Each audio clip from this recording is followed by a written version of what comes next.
तो आइए अब हम पाठ को शुरू करते हैं।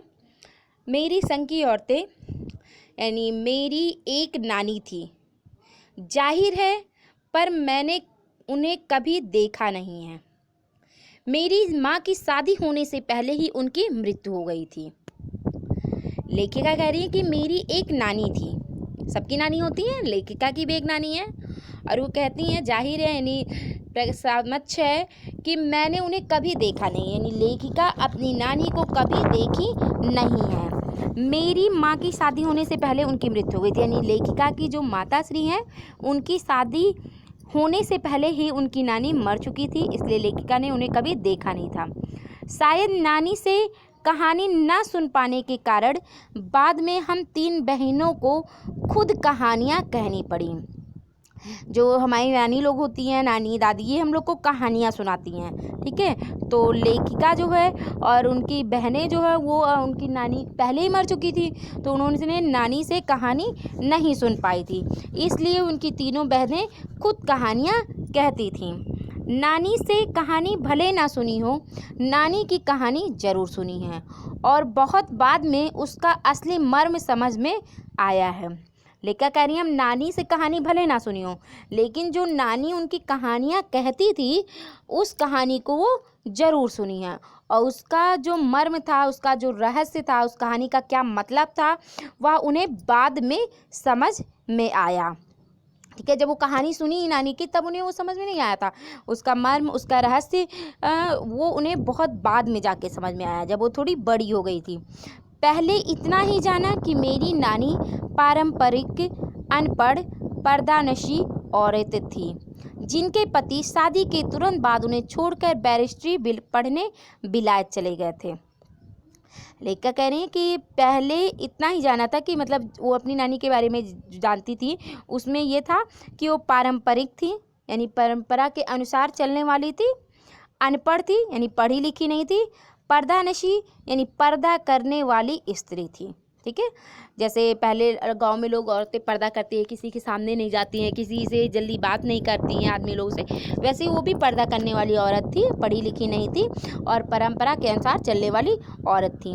और उनके पति जो थे शादी करने के तुरंत बाद, यानी जो लेखिका के नाना जी थे, वो जब उनकी नानी से शादी हुआ था उसके बाद ही उन्हें छोड़कर बैरिस्ट्री पढ़ने के लिए विलायत चले गए थे, ठीक है। पढ़ाई करने के लिए वो विलायत चले गए थे और कैम्ब्रिज विश्वविद्यालय से डिग्री लेकर जब वो लौटे और विलायती रीति रिवाज के संग जिंदगी बसर करने लगे तो नानी ने अपने रहन सहन पर उसका कोई असर नहीं पड़ा और ना उन्होंने अपनी किसी इच्छा, आकांक्षा या पसंद नापसंद का इजहार पति पर कभी किया। यानी जब वो जो पढ़ाई किए थे बैरिस्ट्री की, वो कैम्ब्रिज विश्वविद्यालय से किए थे, तो जब वहाँ से वो डिग्री लेकर यानी पढ़ के वापस लौट के आए थे तो विलायती यानी विदेशी रीति रिवाज से, जैसे विदेशों में लोग रहते थे, उस रीति रिवाज के साथ उन्होंने अपनी ज़िंदगी बसर करनी शुरू कर दी, यानी वो अपना ज़िंदगी जीना शुरू कर दिए थे। नानी जो थी उनकी, वो उनके रहन सहन पर यानी नानी के रहन सहन पे उनके नाना जी के रहन सहन का कोई असर नहीं पड़ा था, कोई प्रभाव नहीं पड़ा था। ना उन्होंने मतलब उनकी नानी ने ना उनके ऊपर कोई अपनी इच्छा या आकांक्षा, कोई अपनी पसंद नापसंद उनके सामने वो कभी प्रकट नहीं की, यानी अपने पति के सामने वो कभी प्रकट नहीं किया। आगे ले क्या करी, पर जब कम उम्र में नानी ने खुद को मौत के करीब पाया तो 15 वर्षीय इकलौती बेटी मेरी माँ की शादी की फिक्र ने इतना डराया कि वे एकदम मुंहजोर हो उठी। नाना से उन्होंने जो है कहा कि वे पर्दे का लिहाज छोड़कर उनके दोस्त स्वतंत्रता सेनानी प्यारेलाल सलमा से मिलना चाहती हैं। तो यहाँ बच्चों मुंहजोर का अर्थ होता है बहुत बोलने वाली, ठीक है। जब कम उम्र में नानी ने उनकी जो नानी थी उनकी उम्र कम ही थी और वे अपने आप को बहुत ज़्यादा मौत के करीब पाए, यानी उनकी मृत्यु होने का समय आ गया और उन्हें ऐसा लगा कि हम मर जाएंगे, तब वह उनकी जो माँ थी यानी लेखिका मृदुला गर्ग की जो माँ थी वो 15 वर्ष की थी और ये उनकी नानी की इकलौती बेटी थी। तो उनकी नानी को अपनी इकलौती बेटी की शादी की चिंता हुई, फिक्र यानी चिंता, और वो उसकी शादी की चिंता से एकदम डर गई और इसलिए वह बहुत बोली, मुंहजोर उठी यानी बोलने पे मजबूर हो गई, ठीक है, बोली। उन्होंने अपने पति से यानी लेखिका के नाना जी से कहा, अपने पर्दे को लिहाज छोड़कर, यानी वो पर्दा करने वाली स्त्री थी, वो किसी बाहरी मर्द से बात नहीं करती थी, बाहरी आदमी से बात नहीं करती थी। तो उन्होंने कहा कि मुझे आपके दोस्त, यानी जो लेखिका के नाना जी थे उनके दोस्त थे, वो स्वतंत्रता सेनानी थे, स्वतंत्रता में भाग लिए थे, ठीक है, स्वतंत्र, और उनका नाम था प्यारेलाल शर्मा। उनसे उन्होंने मिलना चाहा। सब दंग हैरान रह गए, हैरान यानी चकित रह गए। और जब लेखिका की नानी ने ऐसा कहा तो घर के सब लोग जो है बहुत चकित हो गए, बहुत हैरान हो गए कि जो औरत कभी किसी से बात नहीं की, वो अचानक मरते समय किसी से बात करने की, किसी आदमी से बात करने की इच्छा क्यों प्रकट कर रही है। और फिर कहा भी है, जिस पर्दानशी औरत ने पराए मर्द से क्या खुद अपने मर्द से मुंह खोलकर बात नहीं की थी, आखिरी वक्त में अजनबी से क्या कहना चाह सकती है। पर नाना ने वक्त की कमी और मौके की नजाकत की लाज रखी। सवाल जवाब में वक्त बर्बाद करने के बजाय फ़ौरन जाकर दोस्त को लिवा लाए और बीबी के हुजूर में पेश कर दिया। ठीक है, तो लेखिका की जो नानी थी वो पर्दा करने वाली औरत थी। वो कभी बाहरी आदमी से क्या, अपने भी पति से कुछ भी मुंह खोलकर कभी नहीं कहा था, कभी उन्होंने कोई बात नहीं की थी। और आखिरी वक्त में, यानी आखिरी समय में, जब उनका मृत्यु होने वाला था, आखिरी समय में उन्होंने एक अजनबी आदमी से, जिसे वो कभी देखी नहीं थी, जिसे कभी वो बात नहीं की थी, वो क्या कह सकती थी। यह सोच के लोग हैरान थे। लेकिन उनके जो नाना जी थे वो समय की कमी को, मौके की नज़ाकत को समझे, ठीक है, और उनसे ना कुछ पूछा, मतलब उनकी लेखिका की जो नानी थी उनसे ना कोई सवाल किया, ना कोई जवाब सुना, ना कुछ पूछा। बिना वक्त बर्बाद के, बिना समय बर्बाद के वो तुरंत जाके, फ़ौरन यानी तुरंत जाकर अपने दोस्त को लिवा लाए, ठीक है, और बीबी के हुजूर में यानी सामने पेश कर दिया, यानी अपनी पत्नी के सामने पेश कर दिया, लेखिका की नानी के सामने।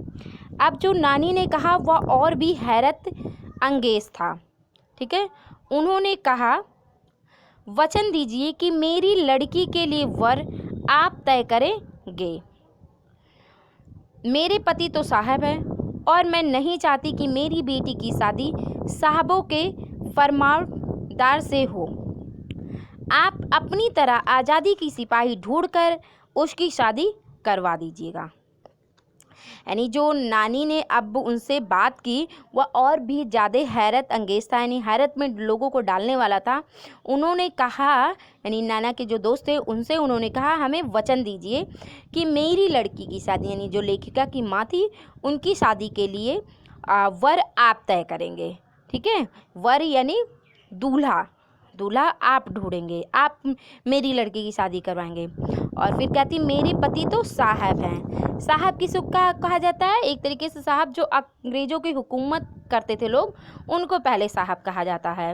और फरमानदार यानी आज्ञाकारी, यानी जो साहबों की हुकूमत करने वाले हैं, अंग्रेज़ों की हुकूमत आज्ञा करने वाले हैं, आज्ञाकारी हैं, वो मेरी बेटी की शादी ना ढूंढे। तो ये अंग्रेज़ों की हुकूमत और आज्ञाकारी इन्होंने अपने पति को बताया है। और फिर कहती, आप अपनी तरह आज़ादी की सिपाही ढूंढकर उसकी शादी करवा दीजिए।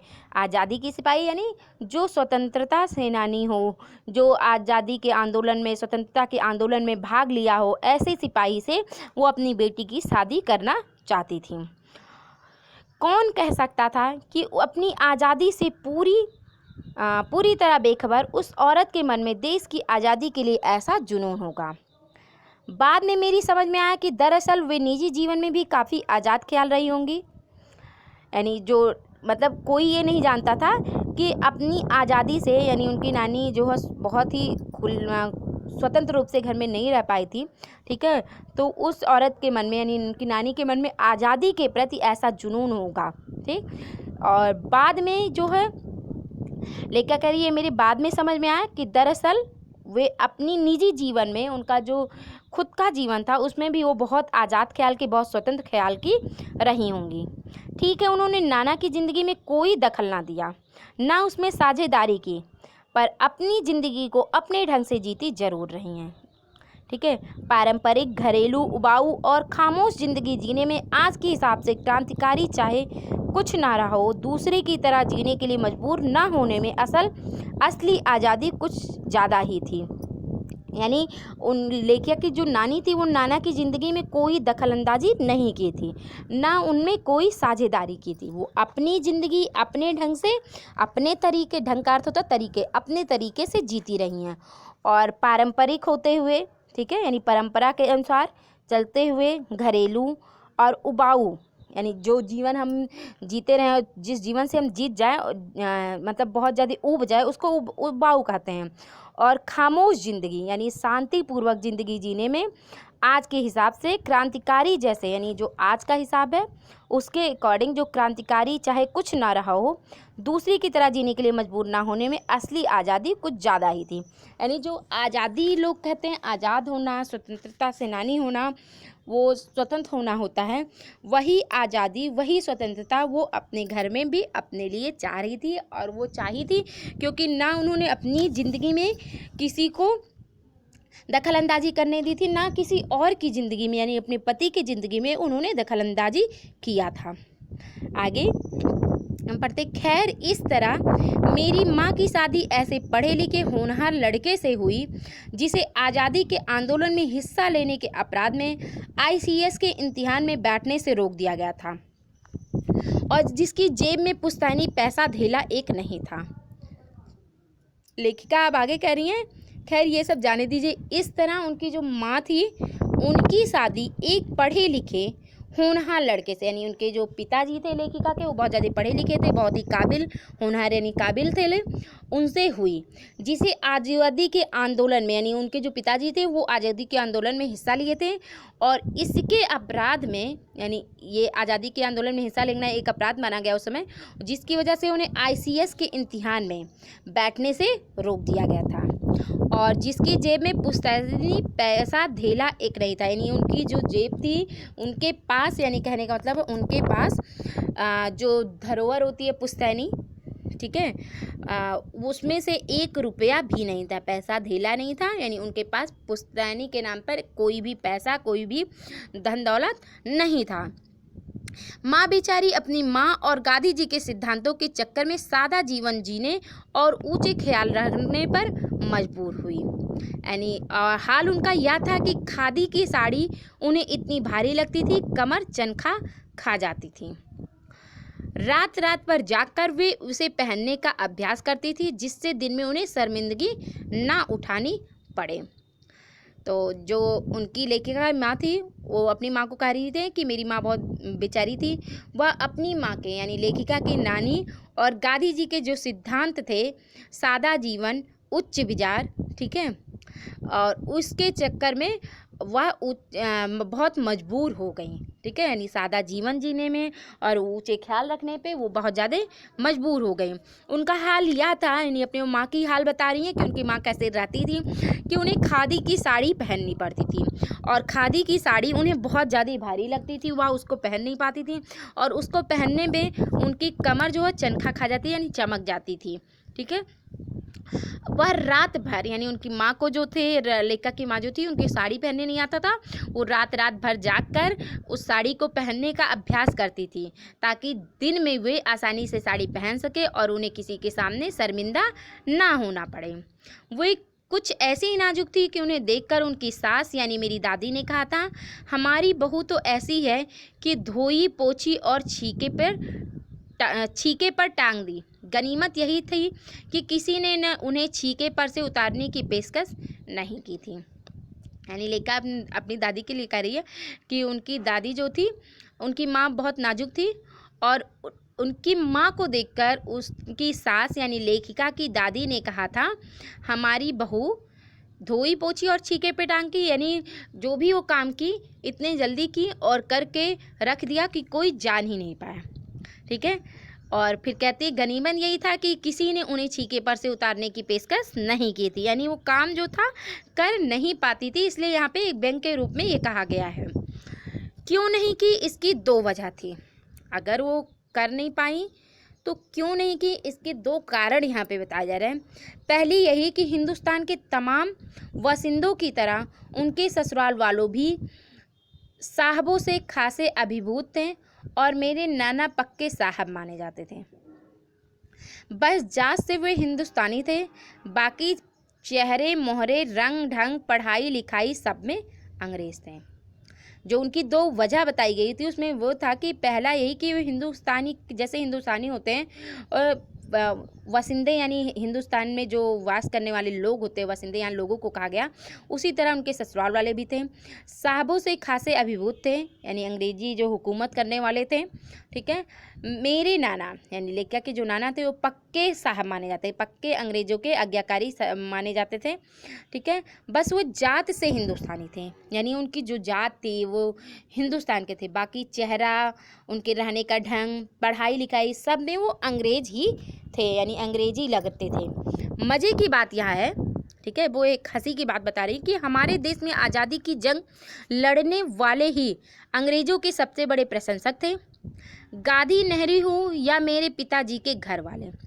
यहाँ लिख कर कहनी बहुत मज़े की बात है कि जो है हमारे देश में आज़ादी के जंग जो लड़ते हैं लोग, वह अंग्रेज़ों के सबसे प्रशंसक होते हैं। ठीक है, वह अंग्रेज़ों की बहुत ज़्यादा प्रशंसा करते हैं, चाहे वो गांधी नेहरू हों या मेरे पिताजी के घर वाले हों। ठीक। भले लड़का आज़ादी की लड़ाई लड़ते लड़ते जेब खाली और शोहरत सिर करता रहे, दबदबा उसके साहबी ससुर का ही था। यानी जो उनके पिताजी थे वो आज़ादी की लड़ाई बहुत ज़्यादा करते थे और इसके चक्कर में उनका जेब खाली था। ठीक है। और शोहरत भी सिर चढ़ के बोलता था, लेकिन दबदबा किसका था? उनके साहबी ससुर का था, यानी उनके नाना जी का था जो अंग्रेज़ों के हुकूमत करते थे। एक आन बान शान वाले साहब ने उनके सिर फिरे लड़के को अपनी नाजुक जान लड़की सौंपी। उससे रोमांचक क्या कोई परिकथा होती। नानी की सनक भरी आखिरी ख्वाहिश और नाना की रजामंदी वे रोमांचक उपकथाएं थी जो कहानी के तिलिस्म को और गाढ़ा बना चुकी थी। ठीक है। तो यहाँ लेकर कह रही है एक आन बान शान वाले साहब ने उनके सिर फिरे लड़के को अपनी नाजुक जान लड़की सौंप दी। सिर फिरे लड़के यानी जिसका दिमाग घुमा रहता है उसको अपनी एक लेके अपनी माँ को बता रही, वो बहुत कोमल थी, बहुत नाजुक थी, और ऐसी लड़की उन्होंने एक सिर फिरे लड़के को सौंप दी थी अपने आन बान साहब की वजह से, और उससे रोमांचक कोई परिकथा नहीं होगी, यानी उससे रोमांचकारी कोई कथा नहीं हो सकती जैसे उनकी माँ की कथा है। नानी की सनक भरी आखिरी ख्वाहिश, यानी उनकी नानी की जो सनक भरी जो ख्वाहिश थी, आखिरी इच्छा थी उनकी माँ की शादी एक अंग्रेज़ की सिपाही स्वतंत्रता सिपाही से करने की, उस सनक भरी आखिरी इच्छा ने और नाना की रजामंदी, यानी नाना ने उस ख्वाहिश को अपनी रजामंदी दे दी। ये रोमांचक उपकथाएं थी, यानी ये किसी रोमांचक उपकथा से कम नहीं था जो कहानी के तिलिस्म को, यानी कहानी के रहस्य को, कहानी के तिलिस्म को और ज़्यादा गाढ़ा बना चुकी, यानी और ज़्यादा अच्छा बना चुकी थी। दूसरी वजह माँ की अपनी ख्वाहिश थी, और दूसरी तरफ लेकर क्या कह रही है कि इसकी दूसरी वजह थी माँ की अपनी शख्सियत, सॉरी ख्वाहिश नहीं शख्सियत थी, यानी माँ उनकी कैसी थी, उनमें खूबसूरती, नज़ाकत, गैर दुनियादारी के साथ ईमानदारी और निष्पक्षता कुछ इस तरह घुली मिली थी कि वो परी जात से कम जादुई मालूम पड़ती थी। परी जात यानी परियों की रानी होती है जो परी जात कहलाती है। ठीक है। तो उसमें कह रही हैं कि उनकी माँ की जो शख्सियत थी, उनकी माँ की जो खूबियाँ थी, उनमें वो बहुत ज़्यादा खूबसूरत थी, बहुत नज़ाकत माने जो मौके को समझने वाली होती हैं उसे कहा गया। ठीक है। और गैर दुनियादारी, यानी उन्हें दुनियादारी से कोई मतलब नहीं था, इसलिए गैर दुनियादारी दिया गया था। वो बहुत ईमानदार थी। ठीक है। और निष्पक्षता थी, यानी किसी भी पक्ष को बिना किसी रिकॉर्ड के, बिना किसी अपने स्वार्थ के जो है देखती थी, और बहुत ज़्यादा लोगों से घुली मिली थी, इसलिए वो किसी परिजात से यानी किसी परिकियों की रानी से कम जादुई नहीं मालूम पड़ती थी। उनसे ठोस काम करवाने की कोई सोच भी नहीं सकता था, यानी जो लेखिका की माँ थी उनसे कोई कठिन काम, कोई ज़्यादा काम करवाने की कोई सोच नहीं सकता था, यानी वो काम नहीं करना चाहती थी। हाँ, हर ठोस और हवाई काम के लिए उनकी ज़बानी राय ज़रूर मांगी जाती थी, यानी कोई कठिन काम हो, कोई काम हो जो बहुत ज़्यादा लंबे समय का हो, ठीक है, या कोई हल्का काम हो, उसके लिए उनकी माँ से जो है राय ज़रूर मांगी जाती थी। ज़बानी यानी मुंह से बोल कर जो राय दी जाती थी वो राय लोग मांगते थे और उसे वो देती भी थी। और पत्थर की लकीर की तरह निभाई भी जाती थी, यानी उनकी माँ जो कहती थी उसे लोग जैसे पत्थर पे लकीर खींच देते थे, उसी तरह उनकी माँ से मांगी हुई राय को उनकी माँ जो कहती थी उसको लोग निभाते और करते भी थे। आगे, मैंने अपनी दादी को कई बार कहते सुना था, हम हाथी पे हल ना जुतवाया करते, हम पे बैल है। बचपन से ही मुझे इस जुमले का भावार्थ समझ में आ गया था। जब देखा था कि हम बच्चों की ममतालु परवरिश के मामले में माँ के सिवा घर के सभी प्राणी मुस्तैद रहते थे। दादी और उनकी जिठानियाँ ही नहीं, खुद मर्द जात पिताजी भी। यानी लेखिका कह रही है, मैंने अपनी दादी को कई बार, लेखिका की दादी जो थी वो कई बार कहती थी, हम हाथी पे हल ना जुतवाया करते, हम पे बैल है। यानी एक कहावत है, ठीक है। और इसका अर्थ जो था, भावार्थ इसका जो था, वो लेखिका को बचपन में ही समझ में आ गया था। जब वो देखती थी कि उनके घर के जो बच्चे थे उनकी जो ममतालु परवरिश जो माँ परवरिश करती हैं, उस परवरिश को ममतालु परवरिश कहा जाता है, ठीक है। तो ऐसे परवरिश के मामले में उनकी माँ के अलावा घर के सभी प्राणी मुस्तैद का अर्थ होता है तैयार रहते हैं, चुस्त रहते हैं या तत्पर रहते हैं। तो यहाँ तैयार रहने से मतलब है कि जो उनके घर के बच्चों की परवरिश करनी होती थी, जो माँ करती थी, उसके लिए घर के माँ के अलावा माँ के सिवा, ठीक है, उनकी माँ वो परवरिश नहीं करती थी, बाकी घर के सभी प्राणी उसे करने के लिए तैयार आते थे। दादी और उनकी जिठानियाँ ही नहीं, यानी उनके घर के बच्चों की परवरिश में दादी और उनकी दादी की जिठानियाँ ही नहीं, बल्कि उनके घर के मर्द जात यानी आदमी भी तैयार रहते थे, उसमें लेखिका के पिताजी भी थे। यानी ये जो कहावत कहा गई है, हम हाथी पे हल ना जुतवाया करते, हम पे बैल है, ये उनकी माँ के लिए था, ठीक है। उनकी माँ से कोई काम नहीं करवा सकता था। आगे यहाँ पे था, पर ठोस काम ना करने का मतलब यह नहीं था कि माँ को आज़ादी का जुनून कम था। यानी जो ठोस काम होता है उसको करवाने का इच्छा मतलब जो था वो ये नहीं था कि उनकी माँ को आज़ादी के जुनून कम था। यानी लेखिका की जो माँ थी वो भी आज़ादी का जुनून रखने वाली थी, वो भी स्वतंत्रता प्रिय थी। वह भरपूर था और अपने तरीके से वह उसे भरपूर निभाती थी। यानी वो भी स्वतंत्र ख्याल की महिला थी और इसलिए वह अपने तरीके से अपनी ज़िंदगी को जीती रही थी। जाहिर है कि जब जुनून आज़ादी का हो तो उसे निभाना भी आज़ादी से चाहिए, जिस तिस से पूछकर, उसके तरीके से नहीं, खुद अपने तरीके से। यानी अगर हमारे अंदर जुनून हो, बहुत ज़्यादा किसी काम को करने में हम लगे हुए हैं, ठीक है, तो हमें वह काम करना चाहिए, किसी से पूछ के नहीं, अपने तरीके से, खुद अपने तरीके से अपनी ज़िंदगी को जीना चाहिए। आगे लिखा करें, हमने अपनी माँ को कभी भारतीय माँ जैसा नहीं पाया, ना उन्होंने कभी हमें लाड किया, ना हमारे लिए खाना पकाया और ना अच्छी पत्नी बहू होने की सीख दी। कुछ अपनी बीमारी के चलते भी वे घर बार नहीं संभाल पाती थी, पर उसमें ज़्यादा हाथ उनकी अरुचि का था।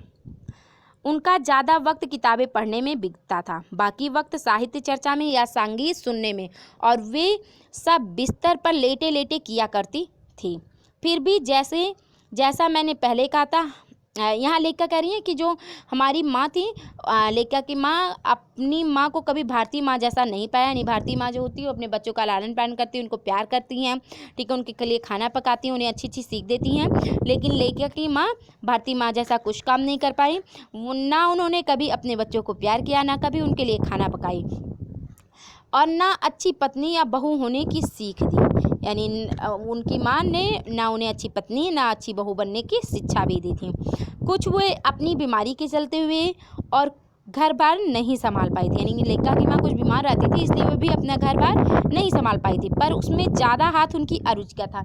यानी वो अरुचि यानी उनका काम करने में मन भी नहीं लगता था, इसलिए भी वो ये काम नहीं कर पाए, और उनका आधे से ज़्यादा समय किताबें पढ़ने में बीतता था। उनकी माँ जो थी वो किताब पढ़ने की शौकीन थी, तो उनका वक्त किताब पढ़ने में बीतता था। बाकी वक्त जो बीतता था, समय जो था उनका, वो साहित्य चर्चा में, यानी साहित्य की चर्चा करने में, संगीत सुनने में, बीतता था। और ये सब वो कैसे करती थी, बिस्तर पर लेटे लेटे किया करती थी। फिर भी जैसे लेखिका कह रही, जैसा मैंने पहले कहा था, हमारे परंपरागत दादा दादी या उनके ससुराल के अन्य सदस्य उन्हें ना नाम धरते थे और ना उनसे आम औरत की तरह होने की अपेक्षा रखते थे। यानी उनकी जो दादा दादी थे या उनके ससुराल के अन्य सदस्य थे, वे उनका कोई नाम नहीं रखते थे और ना उनसे आम औरतों की तरह, जैसे सारे औरतों किससे काम करवाते थे वैसे काम करने की उनसे अपेक्षा ही करते थे। उनमें इतनी श्रद्धा क्यों थी, जबकि वह पत्नी, माँ और बहू के किसी प्रचारित कर्तव्य का पालन नहीं करती थी। लेखिका कह रही है कि सबकी उनमें, यानी उनकी लेखिका की माँ जो थी, उनमें सबकी इतनी श्रद्धा क्यों थी, जबकि लेखिका की माँ एक अच्छी पत्नी भी नहीं थी, एक अच्छी माँ भी नहीं थी और एक अच्छी बहू के कर्तव्य का पालन भी नहीं की थी। साहबी खानदान के रोब के अलावा मेरी समझ में 2 कारण हैं। अब लेखिका कह रही हैं जो साहबी खानदान होता है उसके रोब, यानी उनकी रोब के जो उनके माँ के अंदर था, इसके 2 कारण उनको समझ में आया। पहला, वे कभी झूठ नहीं बोलती थी। दूसरा, वे एक की गोपनीय बात को दूसरे पर जाहिर नहीं होने देती थी। यानी लेखिका की जो माँ थी वो कभी झूठ नहीं बोलती थी और अगर उनसे कोई अपने दिल की गोपनीय बात, यानी जो किसी को बताई नहीं गई, केवल उनसे बात कही गई हो, उस बात को वो किसी दूसरों के सामने प्रकट नहीं होने देती थी। ठीक है, तो इसी 2 कारण से लोग उनका सम्मान करते थे। पहले के कारण उन्हें घर वालों का आदर मिला हुआ था और दूसरे के कारण उन्हें बाहर वालों की दोस्ती वे भी हमारी भी थी। माँ की भूमिका हमारे पिता बाखूबी निभा देते थे। मुझे याद है बचपन में हमारे घर में किसी की चिट्ठी आने पर कोई उसमें यह नहीं पूछता था कि उसमें क्या लिखा है, भले वह एक बहन की दूसरे के नाम क्यों ना हो, और माँ यह जानने को बेहाल हो कि बीमारी से वह उबरी या नहीं। छोटे से घर में 6 बच्चों के साथ सास ससुर आदि के रहते हुए भी हर व्यक्ति को अपना निजित्व बनाए रखने की छूट थी। इसी निजित्व बनाए रखने की छूट का फायदा उठाकर हम 3 बहनें और छोटा भाई लेखन के हवाले हुए। लेखिका यहाँ कह रही है पहले के कारण, यानी लेखिका की माँ जो थी वो कभी झूठ नहीं बोलती थी, इस कारण से उन्हें घर वालों का आदर मिला हुआ था। और दूसरा कारण, वो गोपनीय बात को किसी दूसरे पर जाहिर नहीं होने देती थी, इसके कारण उन्हें बाहर वालों की दोस्ती मिली थी। दोस्त वे हमारी भी थी। लेखिका कह रही है माँ जो थी लेखिका की, वो लेखिका की भी दोस्त थी और माँ की भूमिका हमारे पिता बाखूबी निभा देते थे। यानी जो माता का कर्तव्य होता था वो लेखिका के पिता निभा रहे थे।